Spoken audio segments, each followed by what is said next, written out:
சொந்த வீடு வாங்க வேண்டுதல் ஒரு நல்ல குடும்ப ஆசை என்பதால் முருகனிடம் வேண்டுவது மிகவும் சிறந்தது. எப்படி வேண்ட வேண்டும்?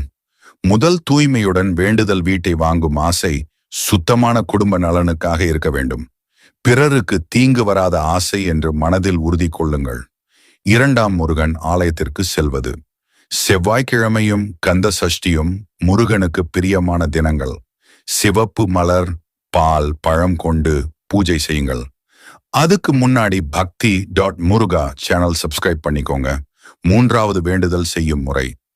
ஓம் சரவண பவா என்ற மந்திரத்தை தினமும் 108 முறை ஜபியுங்கள். முருகனே, என் குடும்பத்திற்கு உகந்த, நிம்மதியான, நல்ல சக்தி நிறைந்த வீட்டை அருள் புரிந்து தர வேண்டும் என்று மனதார வேண்டிக் கொள்ளுங்கள். வேண்டுகோள் சொல்லும்போது வீடு வாங்கிய பின் அங்கே சுப்பிரமணியர் புகழும் வழிபாடும் நடக்கும் என நியமிக்கலாம்.